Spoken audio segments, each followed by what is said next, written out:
Bonsoir à tous, c'est Mister X, les Français libres parlent aux Français libres, les non-vaccinés aux non-vaccinés. Cette infoscopie, l'émission de ceux qui ne sont pas assez savants pour raisonner de travers. Avant d'entamer le florilège, une petite annonce.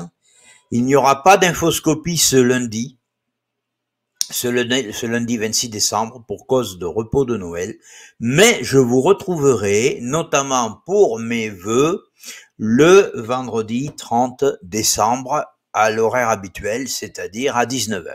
Alors commençons le florilège. Les gens ont juste été noyés vivants dans l'essence. Cette station-service d'une commune de la République populaire de Lugansk a été une scène d'un crime commis apparemment par des néo-nazis ukrainiens. Après la libération de la localité par l'armée russe, des corps de civils, les mains liées dans le dos, ont été découverts dans les réservoirs de stockage d'essence. Sur un bâtiment, on peut voir un drapeau aux couleurs du mouvement néo-nazi ukrainien Pravi Sektor, secteur droit en français, tout comme le nom de l'organisation. Par ça, on nous dit qu'il y a les méchants russes et les bons ukrainiens. À Coubron, le conseil municipal se fait à la bougie. La dernière séance de l'année du conseil municipal du 14 décembre 2022 s'est déroulée à la bougie. Ludovic Toro, le maire de la commune la moins peuplée de Seine-Saint-Denis, alerte depuis des mois l'État sur la baisse des dotations allouées à sa commune. Il redoute des coupures d'électricité l'an prochain si la situation perdure. Depuis plusieurs mois, le premier magistrat de la commune multiplie les courriers au président de la République, au ministre, au préfet ou à l'Association des maires de France pour les alerter sur la forte baisse des dotations globales de fonctionnement dans sa ville. 68 € de dotation globale de fonctionnement par habitant en 2022. Coubron se classe parmi les communes les moins bien loties du département. La moyenne du département 93 est de 245 € et Clichy-sous-Bois, une des voisines, perçoit 877 € par habitant. L'an prochain, l'élu s'attend à une augmentation du prix de l'électricité comprise entre 27% et 132%. La facture passerait de 279 000 € en 2022 à une somme comprise entre 354 330 et 647 280 €. Nous ne pourrons plus payer, dit-il, c'est impossible.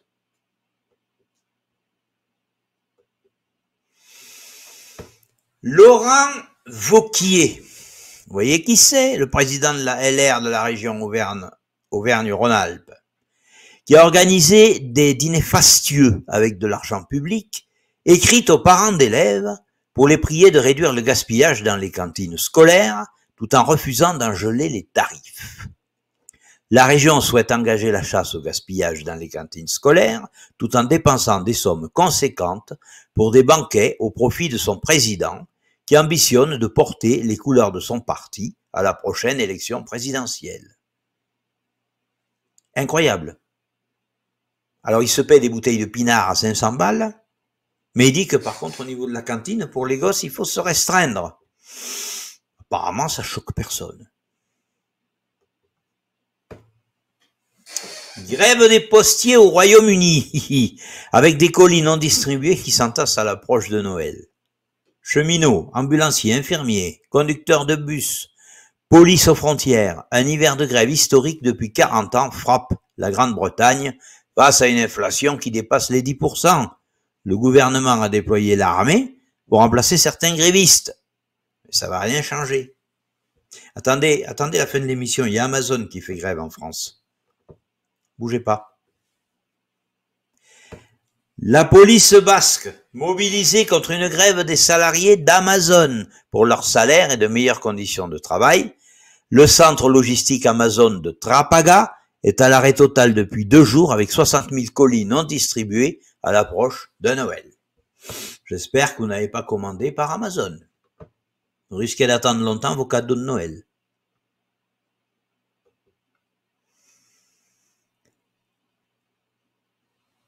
Alors, la prévalence des maladies communes chez les enfants. Alors, vous avez le tableau là, et ce que les lobbies pharmacochimiques et le corps médical cachent aux parents. Une étude indépendante menée par l'Institut Robert Koch, pratiquement inconnue en France et pour cause. Elle démontre que les enfants non vaccinés sont en meilleure santé. Les données majeures de cette étude sont reprises dans le livre de Sylvie Simon et Claire Séverac, La coupe est pleine. L'étude en question a collecté, elle, 1500 données par enfant sur près de 18 000 enfants étudiés, soit au total 20 millions de données qui répondent à toutes sortes de questions sur leur santé, leur milieu social et familial, leurs analyses de sang et tout le reste. L'étude de sang et d'urine, leur statut vaccinal et les types de vaccins qu'ils ont reçus afin de déterminer l'état de santé des enfants allemands dans des tranches d'âge de 0 à 2, 3 à 6, 7 à 10, 11 à 13 et 14 à 17 ans. Question, vous croyez toujours qu'on vous vaccine pour votre santé?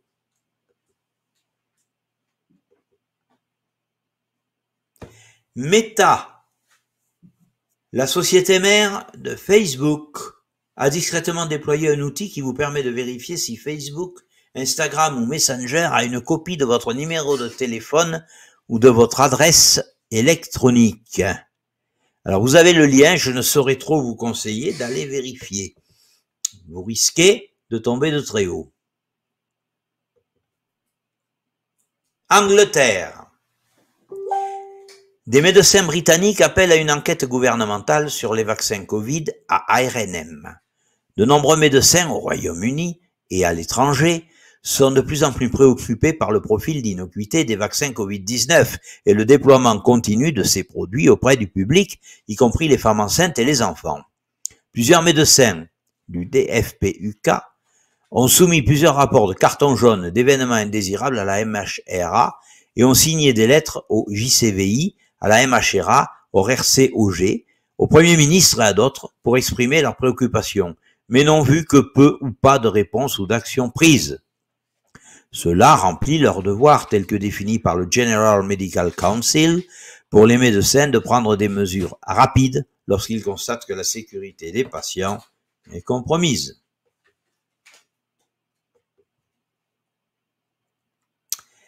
Toutes les théories du complot se confirment jour après jour.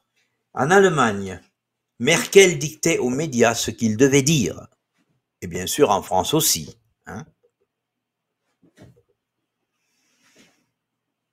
En 2022, en France, écoutez bien. Le gouvernement fait fermer de force une librairie et bâcher de noir sa vitrine en interdisant les clients à l'occasion de la venue du ministre de l'Intérieur, Gérald Darmanin. Pour la visite de Gérald Darmanin à Nice le 9 décembre, la vitrine de la librairie Les Parleuses a été censurée, rideau noir protégé par les CRS. Ces slogans qu'il fallait à tout prix cacher au ministre étaient des messages proposés légalement sur la vitrine de la librairie Les Parleuses, située juste en face du futur hôtel de police où se tenait la conférence de presse. Qui sème l'impunité et récolte la colère, et le livre d'Hélène de Vinck, Impunité. Les patronnes de la librairie Parleuse à Nice ont déposé une requête dans le tribunal administratif contre le ministère de l'Intérieur et la mairie de Nice. Donc on voit ici, très nettement, on ferme une librairie, on censure un livre, je peux envoyer ce document sur demande, et bien sûr on voit les photos, où ça a été bâché de noir.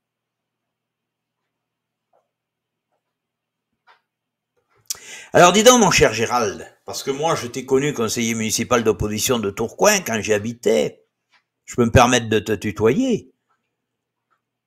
J'ai le souvenir de quelqu'un qui était beaucoup plus libéral.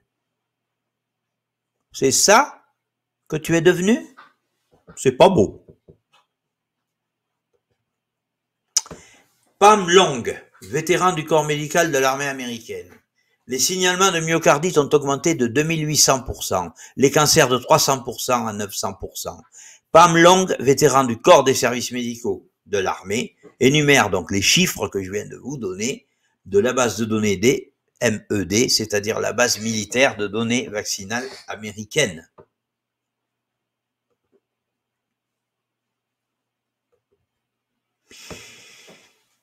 Alors, l'AB 2098 entrera en vigueur le 1er janvier 2023, privant de fait tous les médecins de l'État de Californie du droit de partager publiquement leurs opinions médicales sous peine de suspension de leur licence d'exercice de la médecine.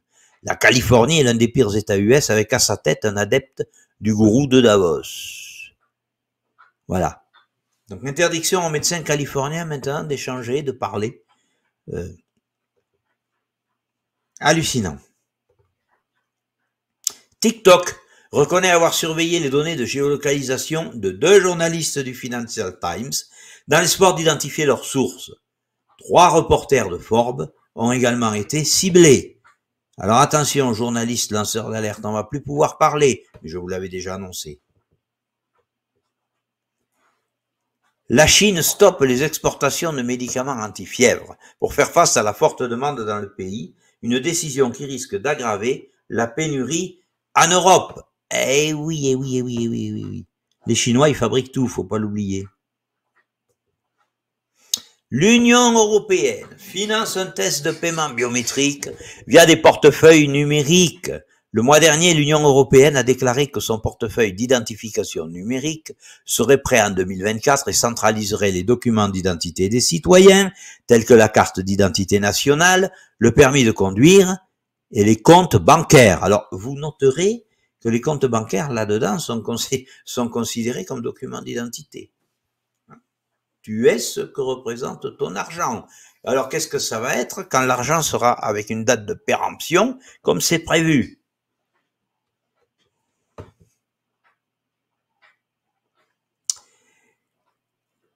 Le médecin Gilbert Deray, défenseur de la vaccination pour les enfants de 0 à 11 ans, a été payé 161 646 € par Big Pharma pour faire vacciner vos gosses.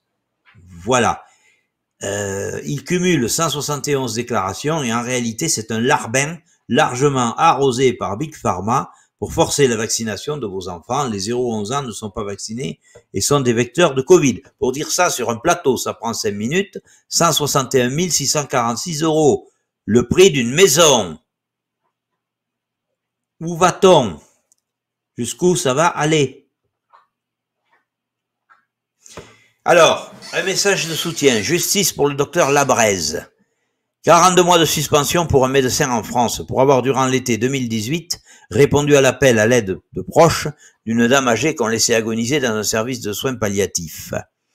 Je rappelle que le docteur Labraise est le compagnon de Karine Trapp, que nous avions soutenu dans sa grève de la faim pour récupérer ses enfants abusivement placés.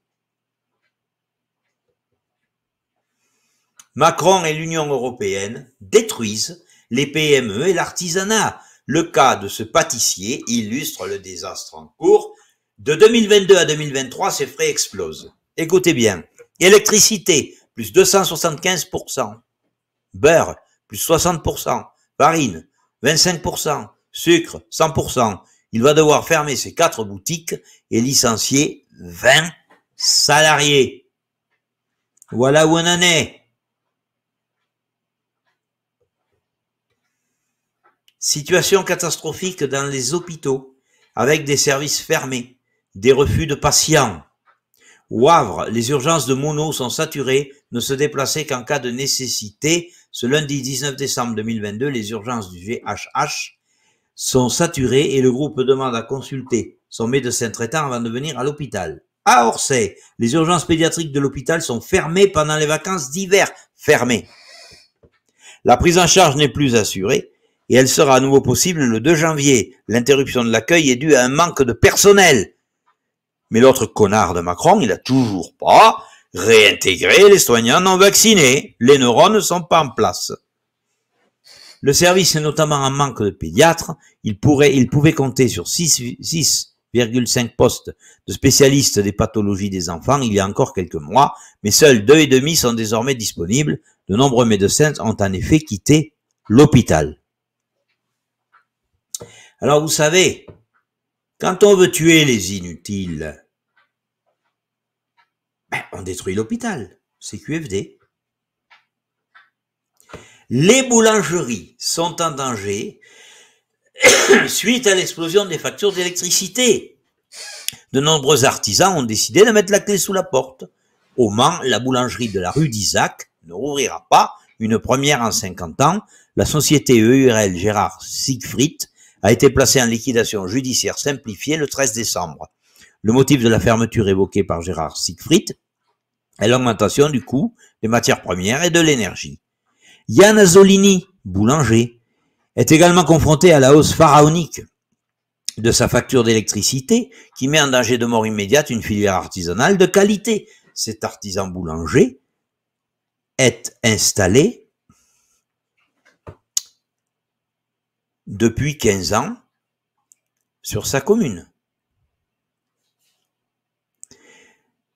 Pour sa deuxième boulangerie, située elle aussi à Lille, Direct Énergie prévoit de faire passer la facture de 14 054 € à 245 528 €. Comment voulez-vous? C'est une plaisanterie, grince Yann Azzolini, c'est complètement dingue. Dans l'Oise, l'inflation met le pâtissier chocolatier Yvon Berthelot, installé depuis 50 ans au bord de la faillite. Face à l'envolée des prix de l'électricité, Yvon Berthelot, pâtissier chocolatier à Noyon et Saint-Lys dans l'Oise, envisage de fermer ses 4 boutiques. Il ne peut plus faire face au poids de ses charges. Yvon Berthelot possède 4 pâtisseries-chocolateries à Noyon et Saint-Lys dans l'Oise. Ses produits sont renommés pourtant depuis quelques mois. Il ne s'en sort plus à cause de l'inflation. Le prix de ses matières premières et sa facture d'électricité ont explosé. Sa facture est passée de 15 000 € à 54 000 € et les prix des matières premières ont doublé. Et moi, il y a quelque chose que je voudrais savoir là. La chocolaterie Trogneux à Amiens, elle est au bord de la faillite, elle? J'aimerais bien savoir.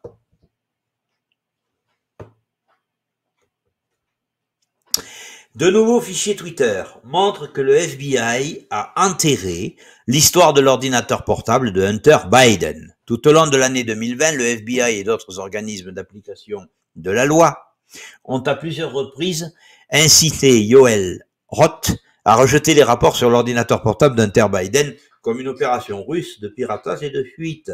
Ceci est extrait d'une déclaration sous serment de Roth faite en décembre 2020. On étouffe toutes les affaires.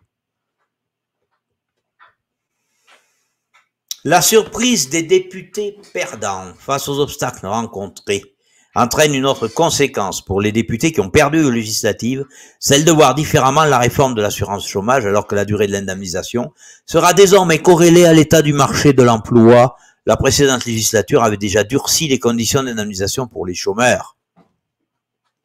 Je n'imaginais pas ça aussi difficile de trouver un travail, et c'est vrai que je vois les choses un peu différemment maintenant, reconnaît un ancien député, ex-membre de la commission des affaires sociales.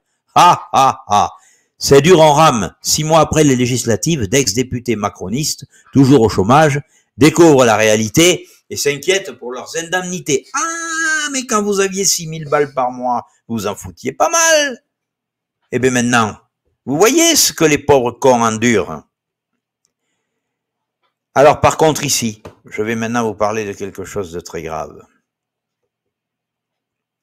D'importants médicaments contre la thrombose seront difficiles ou impossibles à obtenir vers la fin de 2022 jusqu'en 2023. Cela concerne principalement les patients victimes d'infarctus, d'accidents vasculaires cérébraux et d'embolies pulmonaires dont la prise en charge médicale n'est donc plus garantie. La raison serait une demande accrue. Surtout, n'en cherchez pas la cause. Alors voilà le document. Voilà. Thrombolytique, conduite à tenir dans un contexte de tension d'approvisionnement. Tous les médecins ont reçu ça de l'Agence nationale de la sécurité du médicament. Actuellement, les deux thrombolytiques les plus utilisés à l'hôpital, Actilise et Teresolf, sont en tension d'approvisionnement au niveau mondial. De plus, les alternatives que sont Actosolf et Métatise ne sont pas disponibles. Une date de retour à la normale des approvisionnements ne peut pas encore être estimée, bien que des approvisionnements soient régulièrement effectués. Actilise fait pour cela l'objet d'une distribution contingentée ainsi que d'une extension de sa durée de péremption. Ah, on va vous soigner avec des médicaments périmés. Dans l'attente et afin d'assurer la prise en charge des patients, Nous avons élaboré une conduite à tenir avec une priorisation dans l'utilisation de ces spécialités. Je suis en train de vous administrer purement et simplement la preuve qu'on trie les patients. Actilise, nous vous demandons de réserver l'utilisation en priorité aux indications suivantes: accident vasculaire cérébral ischémique, embolie pulmonaire, infarctus du myocarde à la phase aiguë. Pour toute autre indication, il conviendra d'analyser les demandes en fonction du patient, de la gravité de sa situation et de la localisation du thrombus. On trie les patients. Ce document de l'ANSM, que j'envoie sur demande, prouve qu'on va décider de qui va vivre et qui va mourir. Terasolv. Nous vous demandons de réserver l'utilisation de ce médicament aux indications suivantes: occlusion aiguë des cathéters, artériopathie périphérique oblitérante aiguë avec menace d'ischémie d'un membre, thrombose des dérivations ventriculaires externes, fibrolyse intrapleurale. Attention, des erreurs médicamenteuses liées au non-respect de la posologie du mode d'administration du Terasolv nous ont été rapportées. Nous rappelons la nécessité de consulter la notice avant toute utilisation pour adapter la posologie en fonction de la réponse clinique. C'est-à-dire que ce document que j'envoie sur simple demande montre qu'on va faire le tri des patients à l'hôpital. Vous faites une thrombose, on va décider si on vous donne ou non le médicament. C'est d'une extrême gravité. J'envoie bien sûr ce document sur simple demande.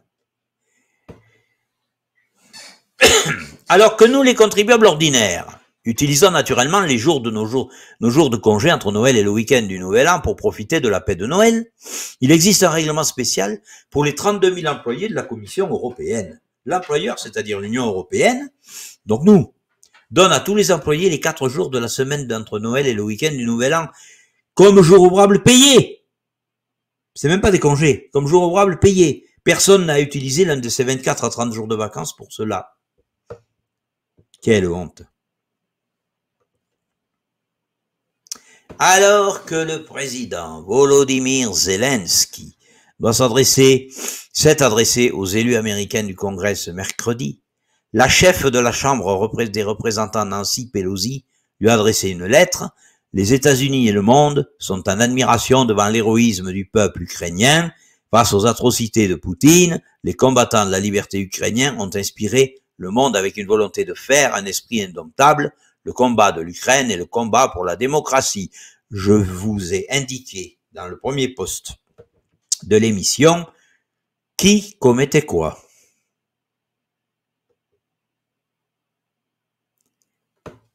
Sonia Mabrouk reçoit le professeur Michael Perromort, chef du service d'urologie à Cochin. Si vous deviez, professeur, écrire l'état de notre hôpital depuis votre expérience de votre poste actuellement, que diriez-vous?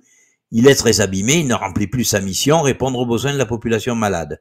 Nous avons beaucoup de personnel manquant, d'équipements, de salles d'opération. L'hôpital s'est beaucoup dégradé ces 20 dernières années. Pendant les pics épidémiques, l'hôpital a retrouvé sa raison d'être et puis entre les vagues, il a repris ses mauvaises habitudes, ses dysfonctionnements. Les services de médecine, réanimation sont toujours saturés chaque hiver à cause des autres maladies infectieuses. Nous avons beaucoup de personnel manquant, d'équipements, de salles d'opération. Pendant les pics épidémiques, l'hôpital a retrouvé sa raison d'être et puis, entre les vagues, il a repris ses mauvaises habitudes. Ces dysfonctionnements, les services de médecine et réanimation sont toujours saturés. Chaque hiver, à cause des autres maladies infectieuses, des millions de gens sont vaccinés pour rien. La vaccination des enfants est une hérésie. Et notre président, qui a les neurones sans dessus-dessous, ne réintègre toujours pas les soignants non vaccinés. Voilà. Annelise Boquet. Docteur en biologie, santé et enseignante d'hématologie immunologie, répond aux dernières recommandations de la Haute Autorité de Santé. Il recommande l'administration des produits Pfizer ou Moderna aux enfants dès l'âge de 6 mois. Produits à base de nanoparticules lipidiques, ARN messager modifié encodant la protéine Spike. Je rappelle que les injections ne protègent ni de la transmission ni de la contamination par le virus. Cette recommandation ne repose sur aucun fondement scientifique. La spike présente sur le virus et la spike produite par l'organisme à la suite des injections présentent de fortes similitudes. Il a été rapporté de nombreux effets indésirables à la suite d'administration des produits anti-Covid. Pour finir, la spike est une protéine virale toxique.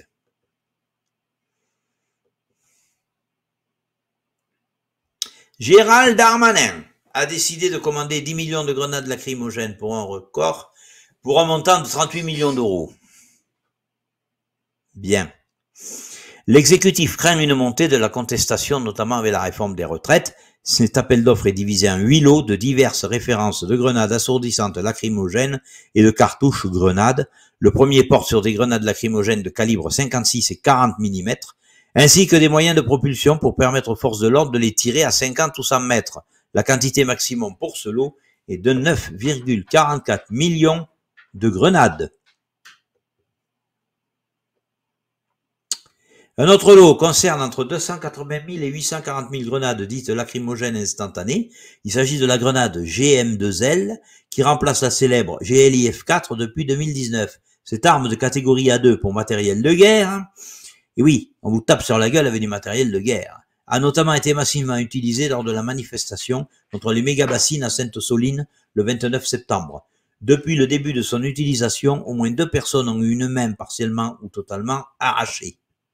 Eh oui. Bravo pour ta carrière, hein, Gérald. C'est une honte.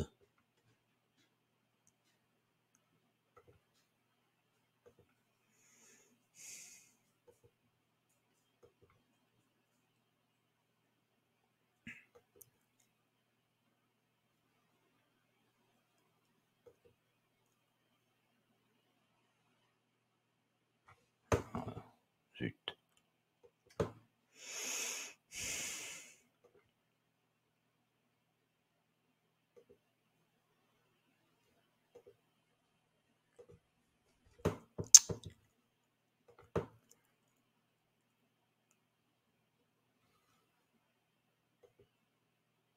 Voilà. Coup de gueule d'un ingénieur EDF concernant le 20h sur TF1.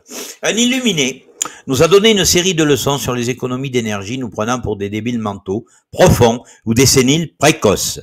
Il nous a expliqué qu'en coupant toutes les veilleuses de nos appareils électriques, nous pouvions économiser 15% de notre consommation. Faux. Nous économiserions alors 2 à 3%.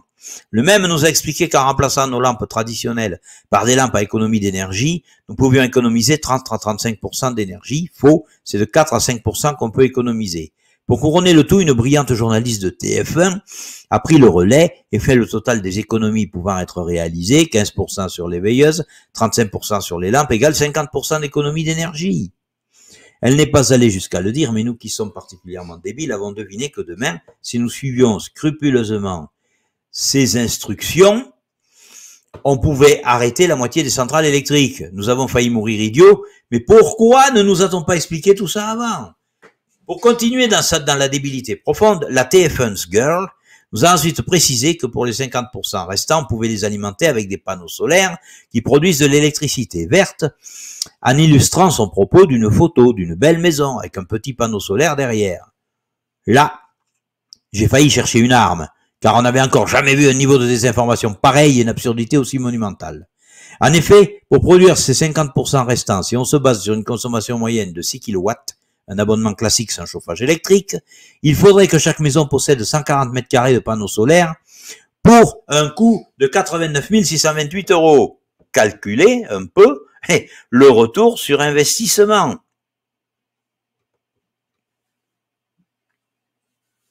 Ah oui, j'allais l'oublier, j'ai même entendu l'innocente Evelyne Delia, toujours là celle-là, nous dire après sa page météo qu'il ne faut pas mettre trop de chauffage dans la voiture car ça consomme du carburant et que c'est pas bon pour la planète.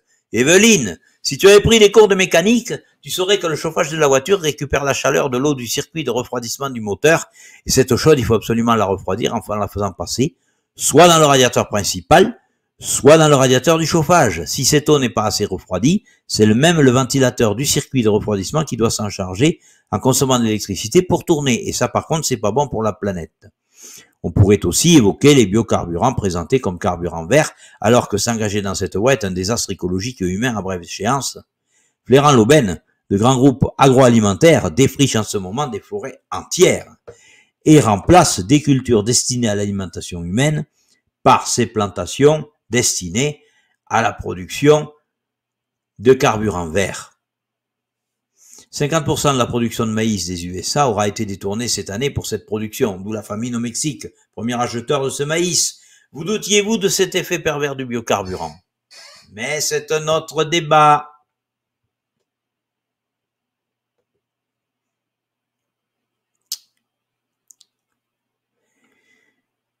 Une nouvelle étonnante, fait par le docteur Elke Ostena, qui est spécialiste en médecine interne et a travaillé en diabétologie en tant que chef de service. Avec un groupe de médecins, ils ont mis au point un test qui sera relativement simple pour détecter dans le sang les dommages causés par la protéine de pointe des vaccins. En attendant que ce test ne se répande dans tous les labos, elle conseille de congeler le sang des personnes que l'on pense mortes à cause des vaccins, et on découvrira certainement d'autres effets secondaires graves de ces poisons. Alors, intéressant ce test. Je creuserai la question, je ne manquerai pas de vous tenir informé. Japon, professeur Sano. Effets secondaires cutanés après injection. Le professeur Sano est dermatologue.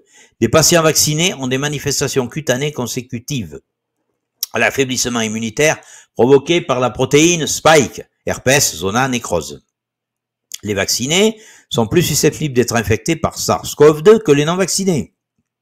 Une publication du professeur Sano relative à la vidéo, ils mettent en évidence par immunohistochimie la présence du virus de la varicelle ainsi que la protéine Spike vaccinale exprimée dans des kératinocytes et des cellules endothéliales du derme. Bref, l'injection donne des boutons. Les services de police du monde entier s'emparent de la technologie Covid pour étendre la surveillance mondiale. Mais ce n'est pas tout. Les personnes séropositives au VIH pourront désormais travailler dans la police française, alors que c'était interdit. Un petit flash sur la couverture de The Economist. Voilà. The Winter War, on voit la tête de Zelensky, on voit l'Ukraine. Ça rejoint exactement ce que je vous annonce pour le 15 janvier. Je vais y revenir en fin d'émission.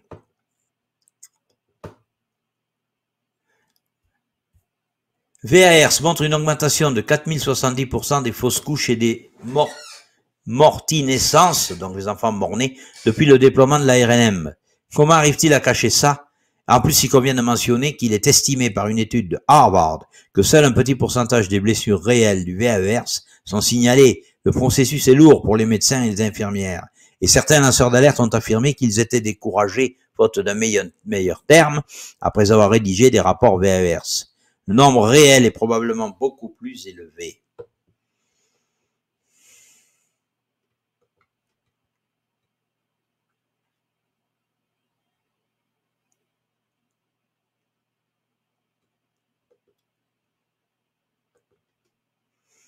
Le Premier ministre hongrois, Viktor Orban, a déclaré que le scandale de corruption massif dans l'Union européenne devrait être utilisé comme une opportunité pour vider le marais de Bruxelles. Et oui, bien sûr.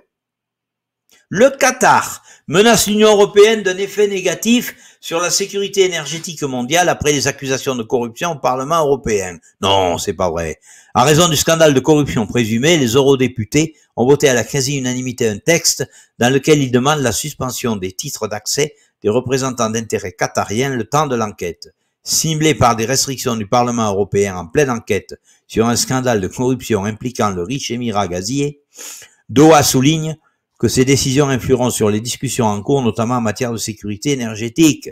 Les mesures du Parlement européen à l'encontre du Qatar, dont l'accès à l'Assemblée pourrait être bloqué dans le cadre d'une affaire de corruption présumée, auront un impact négatif sur les relations avec le riche émirat gazier et l'approvisionnement mondial en énergie. Il nous menace.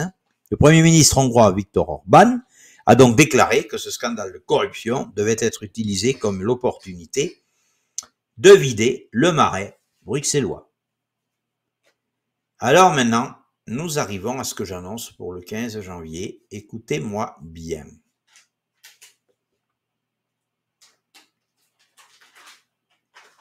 Selon l'affrontement entre la Russie et l'OTAN, une question de semaines et de jours. Selon plusieurs sources de haut niveau, l'OTAN aurait pris la décision d'entrer officiellement dans le conflit aux côtés de l'Ukraine dans les semaines, voire les jours qui viennent. La raison principale en serait la très prochaine offensive générale russe que prévoit l'OTAN et qui, selon elle, décimerait l'armée ukrainienne, non seulement dans le Donbass, mais également du côté de Kiev. De nombreuses unités russes sont en situation de combat en Biélorussie, aux frontières avec l'Ukraine. Or, l'OTAN a toujours été très claire. L'Ukraine ne peut pas perdre.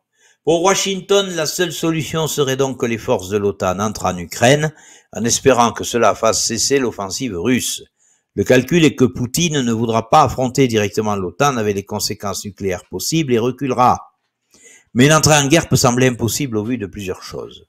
D'une part, l'OTAN elle-même parle d'insuffisance actuelle de munitions et de matériel suite à ses livraisons massives à l'Ukraine. D'autre part, les peuples d'Europe ne sont probablement pas prêts à soutenir une guerre, étant actuellement plus préoccupés par leur survie hivernale. Nous avons pu interroger sous diverses casquettes plusieurs officiers supérieurs en activité dans l'armée française. Actuellement, l'armée française est divisée en 3 groupes. Les va-t-en-guerre, qui sont souvent des officiers de bureau qui n'ont jamais vu une guerre de près ou de loin. Ceux qui veulent être neutres parce qu'ils considèrent que l'armée ferait mieux de défendre les intérêts français, et ceux qui ont fait le terrain en Afrique ou ailleurs, qui ne veulent pas en entendre parler, car pour eux, ce conflit ne nous regarde pas et nous n'avons pas à nous en mêler, bien sûr. Les exercices de préparation à une guerre de haute intensité durent, pour votre information, depuis le mois de mars. Ils ont d'abord eu lieu dans le centre de la France, sur des bases militaires dans des départements peu peuplés. Les exercices consistent surtout dans de la guérilla urbaine et des attentats. Si Macron veut une trêve, c'est pour la rejouer à l'envers à Poutine.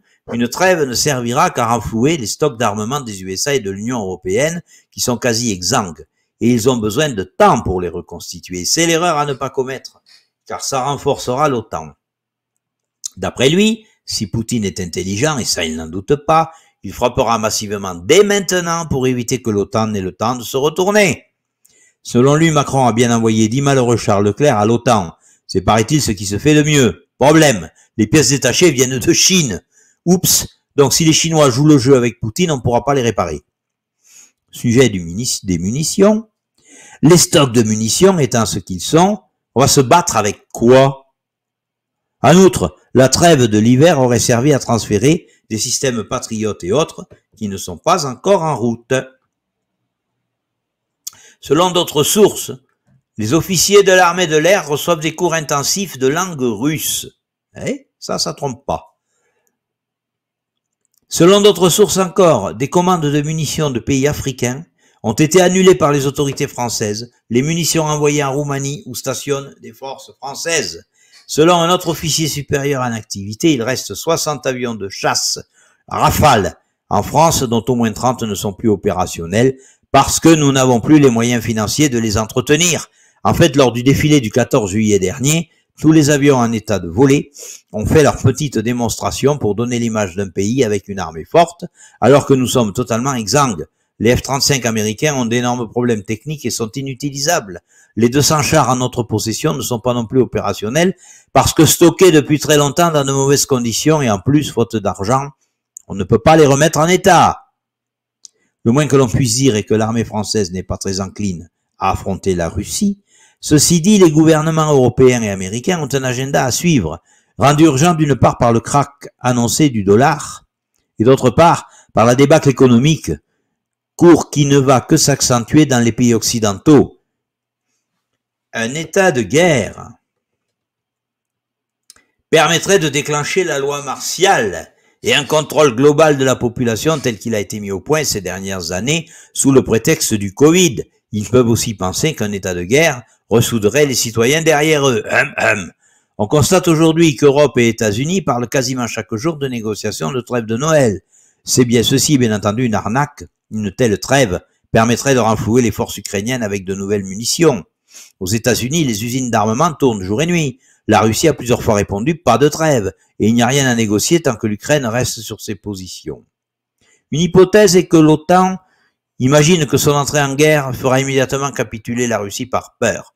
Dans cette hypothèse, les pays occidentaux feront alors main basse sur la Russie et ses ressources, Poutine ayant disparu de la scène, un gigantesque coup de bluff en somme. Une autre hypothèse est que tout ceci relève d'une intoxication de l'OTAN visant à faire annuler la prochaine offensive générale des forces russes qui semble déjà terroriser les forces de l'OTAN.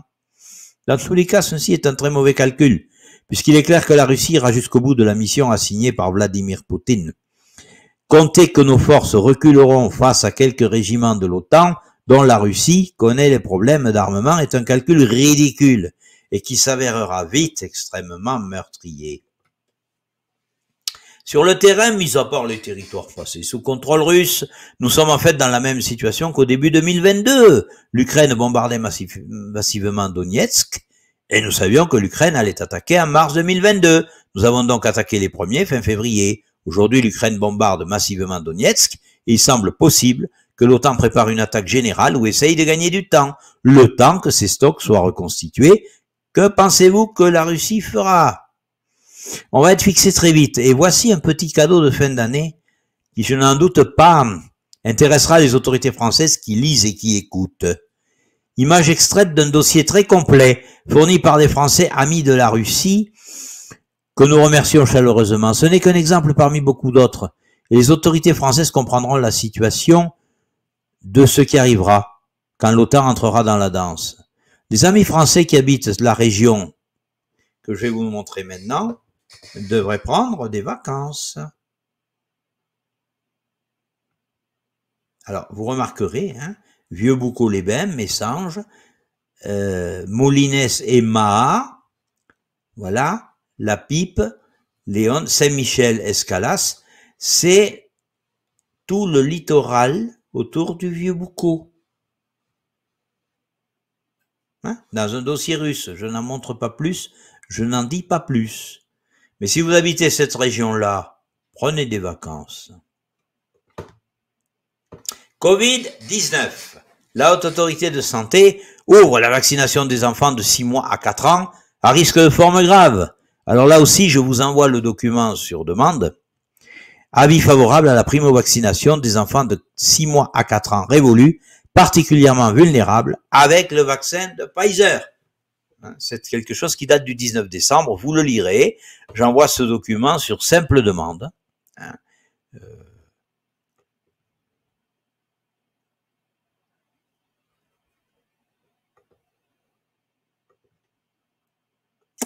Urgent à lire et à diffuser. Si on nous coupe l'électricité, alors on va pouvoir déposer des plaintes massives. Parce que l'article 115.3 du Code de l'action sociale et des familles, faut se poser les fesses par terre et lire la loi.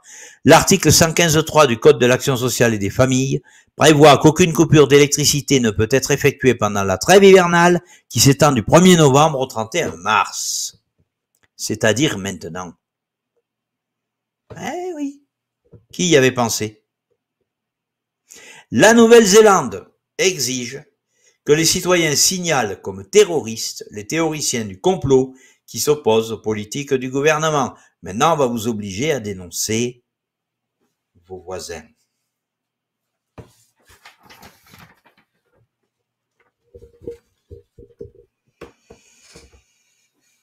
Chers résistants, en cette avant-veille de Noël 2022, le décor semble se mettre en place. Le décor du chaos, le décor de l'effondrement.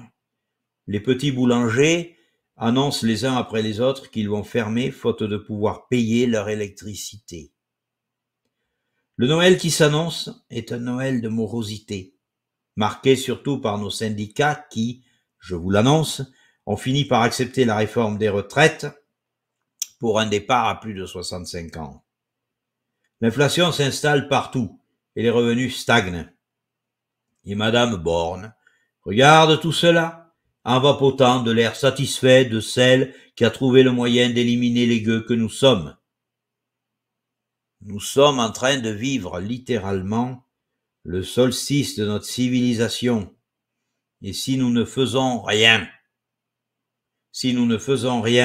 nous serons très bientôt les larbins transhumains au service de nos maîtres francs-maçons. Notre résistance n'est rien moins qu'un enjeu de civilisation, un enjeu d'humanité, car il y va de la survie de notre humanité dans ce qu'elle a de plus noble, notre intelligence, notre libre arbitre, tout ce qui nous fait hommes et dont ils veulent nous dépouiller. Demain soir, dimanche matin, vous ouvrirez vos cadeaux et savourerez un repas choisi au milieu de vos proches. Je vous demande de ne pas oublier que c'est la dernière fois que cela se passera ainsi. Car peut-être que pour vivre Noël 2023 de la même façon, aurez-vous besoin de la marque de la bête sur votre front ou votre main pour acheter vos cadeaux. Et l'on vous interdira de parler de Dieu. En parcourant ce jour les rayons d'un magasin, je faisais remarquer à Madame X qu'il n'y avait plus de crèche en vente. Quand j'avais 10 ans, il était possible d'acheter une crèche en magasin. 40 ans. Il aura fallu 40 ans pour qu'ils parviennent à éradiquer Dieu des consciences. Cela a eu lieu incidemment, par petites touches, et surtout sans que personne ne se manifeste. Ne laissez pas faire, ne vous laissez pas faire, mais résistez. Résistez pour rester des êtres humains. Résistez pour et au nom de l'humanité tout entière.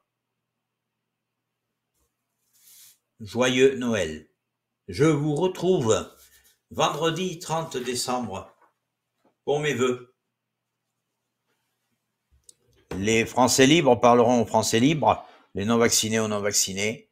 Ce sera Infoscopie, l'émission de ceux qui ne sont pas assez savants pour raisonner de travers.